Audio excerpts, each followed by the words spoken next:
This is KM Weiland, and you are listening to the 413th episode of the Helping Writers Become Authors podcast. Happy New Year! As I'm recording this, we're still a few weeks out from the new year, so it's a bit eerie to be typing 2018 into file titles and creating new folders to hold all the blog posts and podcasts that will be coming in the next year. As I'm going to talk about a bit in this episode, 2017 was a vastly different year for me in many different ways, not least in that my very scheduled, routine-oriented life was probably the most unscheduled it's ever been. But it was a very good year, and I waved goodbye to it with fondness, even as I turned toward 2018. While hoping to take away with me some of the lessons I learned during my more relaxed 2017, I'm also hoping 2018 sees a return to a slightly more regularized schedule with regular writing and reading times, among other things. I'm being more realistic in my goals for the year, which will be primarily focused on my fiction, finishing the first draft of my Portal Fantasy sequel Dreambreaker, and publishing my superhero historical Wayfarer in late fall. I hope all of you have a wonderful holiday today, and that 2018 will prove to be an amazing year of creativity, passion, focus, inspiration, and insight. And on that note, I hope you enjoyed this week's podcast, 4 life-changing New Year's lessons for writers. It's weird, but I actually don't like goals. Why does someone like me, who has always thrived on productivity, schedules, and forward momentum, not like goals? This morning I realized it's because the word goal is associated with ideas of, yikes, that'll be hard, probably won't happen, doesn't sound fun, and this isn't really something I have much control over anyway. I have plans for every new year, but I've never considered them goals.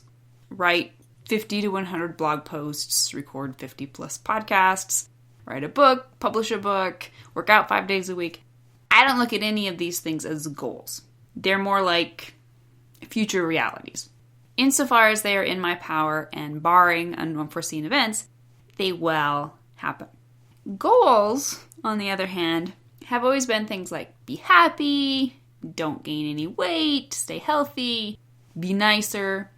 They're things that are a little harder to control, and therefore always seem like setups for failure. So instead of goals, this year I'd like to focus your attention on something else. Instead of good but vague wishes for the future, or even quantifiable plans for things you want to get done, what I want to focus on is the lessons of the past year and how we can move forward in building upon their foundation. The major problem with most New Year's goals is that they have no foundation. We'd all like to be smarter, healthier, prettier, kinder, and richer this year. But without some kind of meaningful foundation of life experience and understanding, these are just birthday wishes, gone in the puff of a pink candle. As Mater says in Pixar's Cars, can't know where you're going until you've seen where you've been. Focusing on the lessons you learned in the last year will show you the obvious next step for the new year. For me, the last year and a half has been a watershed period of personal epiphanies and life changes. So many things I've always taken for granted about life, the world, and myself were challenged. Some mistaken ideas were shattered in painful but liberating ways. Others were reaffirmed. None of this was even on my radar as a goal. It just happened. But it now gives me the opportunity to step forward into the new year, not with more goals, but with my life pack full of new ideas and experiences. In a minute, I'm going to share some of my specific lessons from the last year. But for now, take a moment to consider what the last year taught you. Instead of looking back and judging the goals you might or might not have accomplished, consider what gifts you've picked up along the way during your adventures this year. How are you different this January 1st from who you were last January 1st? How is your life different? What have you lost? What have you gained? What would you never want to trade from this past year's experiences, whether it's something beautiful or painful or both? What mindsets have served you particularly well this year? What mindsets have failed you? What answers do you feel you have found? And what questions are you still left with? Plans for the future are great, but I'd venture that the answers you'll glean from these questions will serve you far more valuably in shaping a fruitful new year. Now, as you've probably gathered by this point, this is not going to be one of those posts that tells you to commit yourself to writing 2 hours a day, every day, or finishing at least one first draft this year, or putting aside 4 hours every week for social media, or trying to get at least one reviewer for your book every week, or. That list could go on and on. What I'm talking about here are life lessons more than writing lessons. But can you really have one without the other? Productive-centered writing habits grow out of productive-centered lifestyles. But even more than that, the lessons of our lives are the very stuff of fiction. We can have nothing of worth to share with readers unless we are, first and foremost, focused on living the lives of seekers. As writers, we must be people who are committed to seeking understanding in our own lives, being honest about the good and the bad, and embracing the little truths so we can move forward toward the larger truths. To that end, I want to share the 4 major lessons I feel I've learned this year. None of them are revolutionary. We've all heard them before, time and again. We all nod at them sagely. Yeah, carpe diem, man. But I'm here to tell you there's a vast difference between agreeing with these ideas and getting them. This is the first year I feel I've gotten them. Every single one of them is beautiful, liberating, and empowering. All the more so because I've spent so many years unconsciously and stubbornly fighting them. Now I can't wait to see where they lead in the next year. Lesson number 1. Stop equating productivity with success.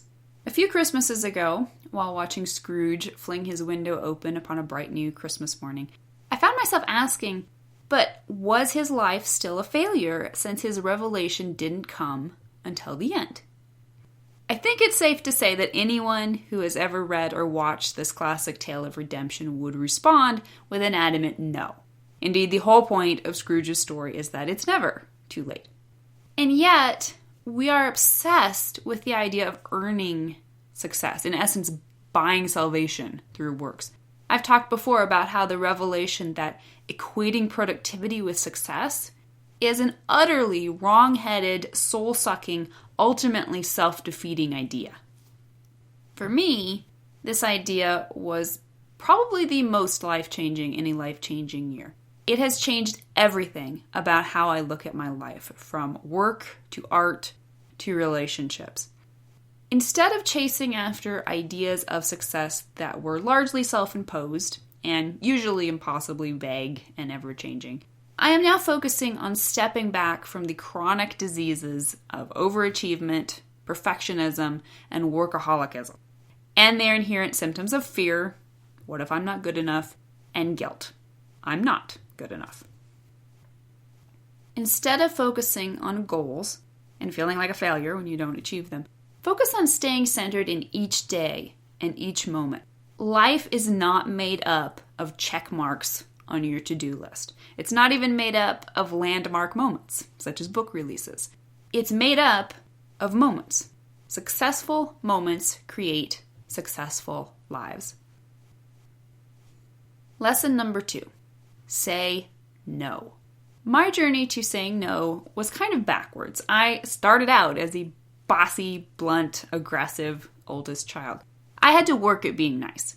I had to learn to be generous. I had to practice being patient, choosing the right words, avoiding hurting people's feelings. And honestly, I got pretty good at it. But it also got to a point where I was constantly overcompensating. In my 20s, I forgot how to say no. Or when I did, I felt terrible about it, like I was an incredibly selfish person. The result was, inevitably, that I took on too much, said yes inauthentically, and started to go into pain reflex flinches whenever I could sense requests coming on. But hey, at least I was nice, right? Partly as an outgrowth of my new view of productivity, i.e. I don't have to take advantage of every opportunity that passes in front of me, and partly as a result of a better understanding of boundaries, thanks in no small part to the fantastic book Boundaries by Drs. Cloud and Townsend, I have slowly been saying no more and more often this year. And I have never felt freer. It's as if a huge burden has lifted off my shoulders. Now, when I say yes, I'm doing it from a place of joy rather than guilt. What saying no really means is saying no to yourself. You can't protect your personal boundaries from the demands of others until you're first willing to protect them from yourself. Evaluate the reasons you feel compelled to say yes, even when your heart isn't in it. What you find may not be pretty, but addressing it is the first step to a freer, happier, and more empowered life. Lesson number 3. Follow your bliss. I think deep down, I've always embraced this masochistic idea that if something wasn't hurting just a little bit, then I was doing it wrong. If I wasn't giving it 110%, then I was a weakling or a coward who was wimping out. The result of this pretty little idea was that by the time I hit 30, I was basically a mess of repressed emotions, frazzled nerves, and just general befuddlement about what I was doing and why I was doing it. But then, life does what it does best. It knocked some sense into me. Why on earth would I think it was a good idea to spend my life doing stuff that made me miserable? I went through a couple months last year where I just didn't have the energy, mentally or physically, to do much more than lie in a hammock and read. And by the time I got my legs back under me, I found myself looking around and going, this is actually really nice. The world didn't implode just because I wasn't working like a maniac. And would you look at that, there's actually life beyond the desk. For a while now, I've been interested in the 80-20 rule, the idea that 80% of your results come from 20% of your effort. But I was never brave enough to really start implementing it. What if, after all, I stopped doing the wrong 80%? But relinquishing my death grip on the importance of success has given me the courage to step back and start figuring out which things in my life are really important to me. Turns out all the 80-20 rule really means is following your bliss. Who knew, right? Basically, if you like doing it, if it makes you happy, do it. If you don't like doing it, if it's a burden on your soul, then that's a sign you need to step back and figure out what it would really mean if you stopped doing it. Chances are good not much would happen.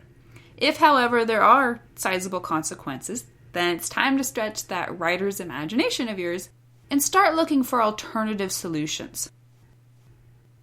Lesson number 4. Live in the moment. You're probably beginning to realize all these lessons are directly connected. Certainly the whole Carpe Diem thing is directly tied into the idea of following your bliss. For me, I wasn't able to fully understand or inhabit the concept of living in the moment until I had integrated the previous 3 lessons. But really what they were all about was getting to the place where I could grasp what it meant to live in the moment. There are so many aspects to this, from just being aware of your body, to coming to peace with past bitternesses, to rejecting unreasonable fears for the future. But the aspect that has been most meaningful and powerful for me has been the realization that I needed to stop putting my life on hold. Now that sounds like a huge statement. Like, what I really mean is sell everything you own and go on a backpacking trip around the world. Honestly, that's what I always thought that meant, which is probably one of the reasons it took me so long to embrace it. What I've found, however, is that this idea of living my life now is really about the little things. It's about being the person you want to be now instead of tomorrow.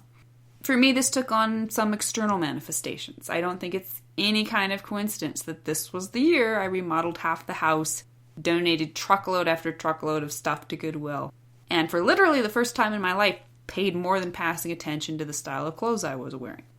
If something you're doing is making you miserable now, then why are you doing it? If the person you look at in the mirror seems like a stranger, then ask yourself why there's this disconnect between how you feel and who you are. Finding the center of life will be different for all of us. Some of us need to stop doing the wrong things. Some of us need to start doing the right things, or both. Neither are easy, but they will lead us onto the path of a regret-free life.